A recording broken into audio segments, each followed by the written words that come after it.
gusto mo? Patay o bote? Takpan mo na tayo, tapos lagyan mo ng tape. Takip. Yan. Tape mo.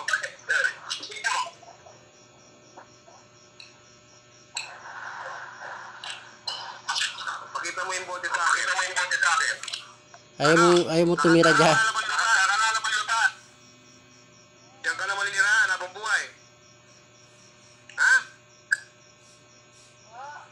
Bang gabay kong anghel sa paling ng kabutihan. Sa apat na sulok ng mundo, atakin nyo ang laman lupa na nakasapi kay nanay.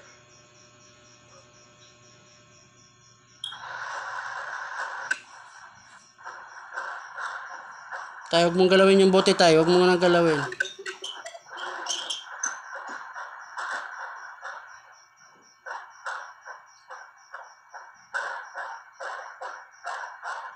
Pasok siya sa bote. Pasok.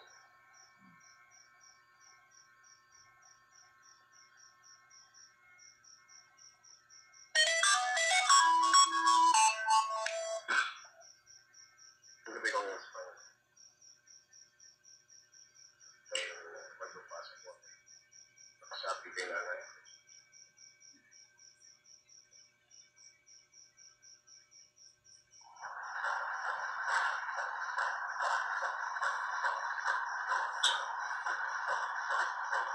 Ramil, kontin mo nga kung nandyan na yung laman lupa sa bote.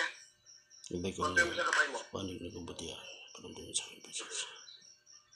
Tanong ko mga gabay ko pumasok na ba yung naman lupa sa bote? Ang magambala kay nanay. Pumasok na ba sa bote? Pinandyan na. Pumasok. Nagayin niyo kabuti na sila. Ano pangalan niya tayo, yung asawa mo? Ha? Oh sir, pumasok na. Pumasok na. Ano pangalan? Iba. Okay. Bigkasin mo yung pangalan niya. Pag sinabi kong sa pangalan ng Kristo, pasok sa katawan, bigkasin mo ang pangalan niya. Okay. Pangalan ng Kristo. Natawag ko ang kaluluwa ni. Pangalan ng Kristo. Pangalan ng Kristo. Sampalin mo 3 beses. Tatlo. Gising. Hoy, nay. Sige pa. Gising. Sige patay, para kang tulala rin eh. Gisingin mo.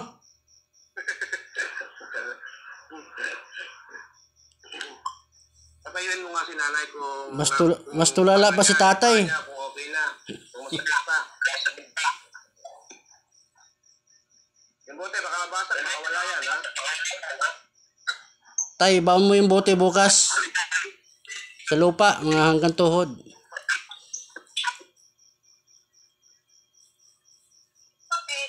Tanggalin mo na yung papel. Sarap ng tulog mo na eh. Kanina ka pa tulog ng tulog. Ano, pakiramdaman mo yung katawan mo. Saan yung masakit? Ramil, bigyan mo ng lakas yan. Nangihina pa yan si nanay. Tay, kuha ka ng tubig sa baso, inumin. Yan bayan, gustong patayin yung mag-asawa eh. Kaya nung nakita ko yung picture ni tatay, nasa duty ako Biglang nakita ko na nag-post kasi ng picture si tatay. Tapos nakita ko yung mga laman lupa sa mukha niya. Sabi ko, nagpadoktor pa naman to. Ang gigil ako eh. Ano na okay na yung paa mo? Hindi na masakit? Hindi na masakit? Sarap ng tulog mo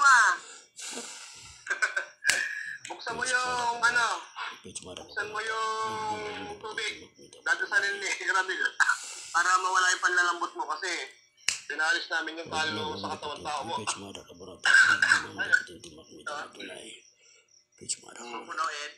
Hindi, kahit hindi na. Yan lang. Nakaalis yung takip. Tay? Okay. Dasalin mo na, Ramil. Tanggalin mo yung takip tayo. Ipasitapat mo yung camera sa tubig. Yung camera, gawin nyo. Yan, para nakikita namin yung tubig. Dadasalin kasi ni Ramil yan. Para mawala yung tubig na lang, ganyan niya, tubig. Nalambot ni nanay.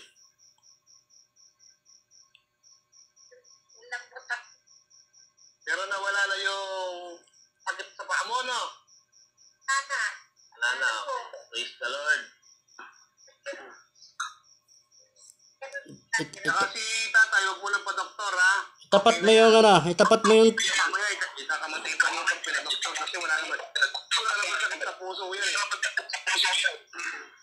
Ipetsumara ka ba natak? Nilagyan lang ng Diom mga laman aspirosum. lupa.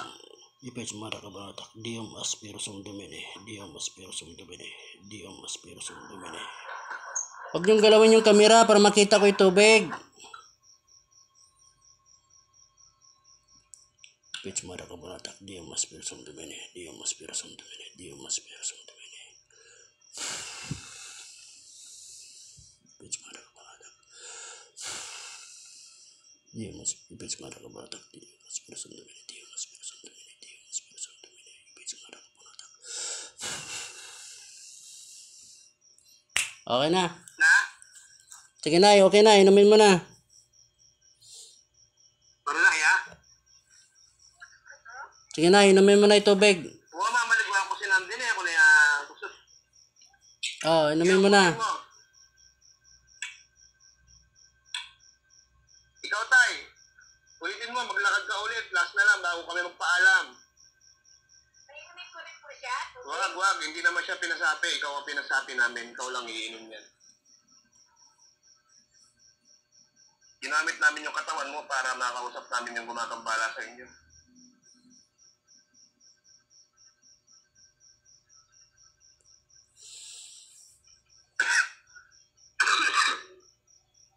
Ang lambot ako, ah. Okay lang yan. Importante yung kagalingan ninyo. Hindi kasi namin siya manghiram. Yung katawan ng asawa mo, mamamaya, mag-collapse. May yung puso. may Kaya bato. ginawa namin, ikaw na muna ginamit. May bato. Para makausap natin yung gumagambala. Ang dami kasi batong nilagay sa puso niya. Una, nagsisinungaling pa siya, eh. Hindi daw siya naglagay. Eh ngayon, habang buhay na siya nakatira. Tay! Pakinig ka! Para hindi na pabalik-balik yung engkanto na yon.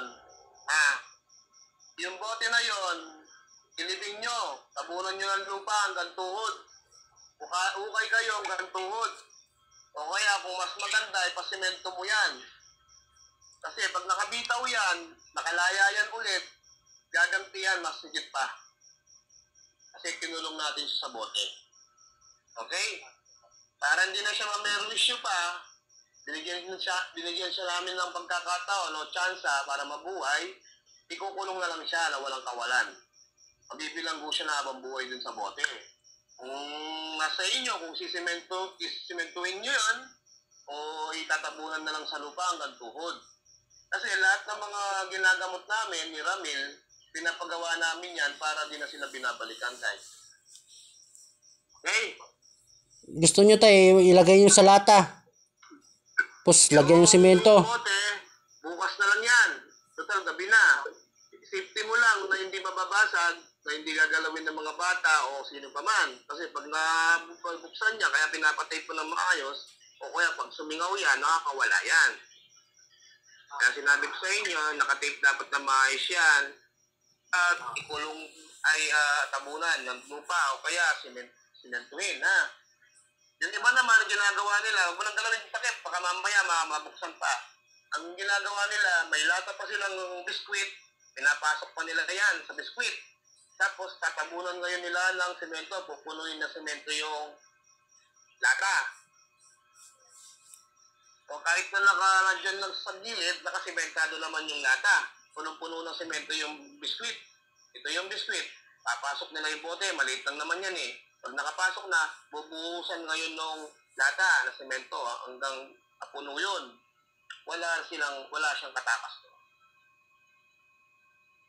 Yung papel po, anin po ito? Tapon na? Tapon na yan, wala na yan na eh. Dasal lang yan para yun kasi magiging tawid nila. Tatawid sila dyan papunta sa katawan mo para makapasok. Ayun ang pinaka-antena, signal. Pagka tumatawag kami na gumagambala, ginagamit namin papel para makatawid. Tumawid na sila sa katawan mo, makakapasok na yan. Tapos, sa atakin namin yung kaluluwa mo, lalagay lang namin sa isang gilid lang. Ay, pag lumayo yung kaluluwa mo, wala na kami doon. Kung hindi na makabalik. Kahit lumayo naman, walang problema. Atakin lang namin ni Ramil yan. Pag sinabi namin sa pangalan ni Jesucristo, balik ang kaluluwa ni ganito, ang pangalan. Pag pumitik kami, papasok na yun sa katawan tao mo. Kahit naglakbay pa yan kung saan-saan, maatak namin yan. Kaya kami, sa spiritual, kahit buhay pa yung tansang tao, pagka makasalanan, pwede namin baklasin ng kaluluwa. Sa isang idlap lang, kung pumitik kami, mamamatay yung tao na wala naman silang kalaban-laban.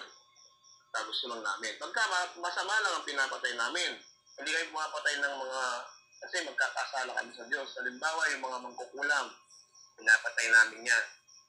Basta kalaban ng Diyos, pinapatay namin. O siya, kakain pa kami. Sir, mag-devotion pa tayo. Ako maya-maya.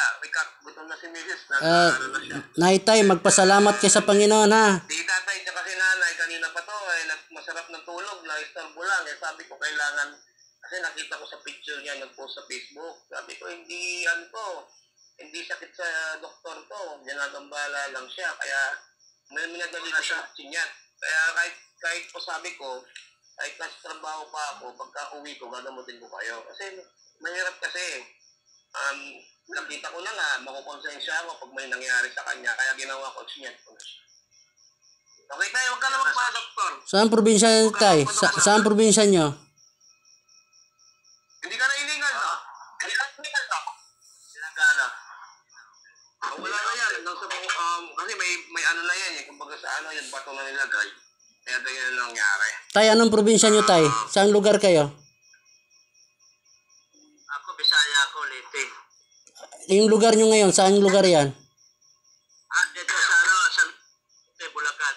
Ano na? Del Monte, Bulacan sila. Bulacan. Sa Del Bulacan. Saan sa San Jose del Monte? Magkay? Palmera. Palmera? Pare-parehas pa na tayo Bisaya eh. Ako, taga-Samar ako eh. Samar. Sa Katarman ako, Katarman. Tapos yung lolo ko, Legazpi. Pero yung tatay ko, taga-Samar, Katarman.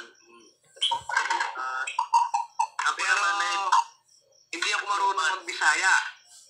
Kahit na Bisaya yung mga magulang ko, hindi ako marunong mag-Bisaya. Kasi dito ako lumaki. Sa Pampanga. Nasa Palmera pala kayo ngayon, tay. Palmera, San Jose del Monte, Bulacan.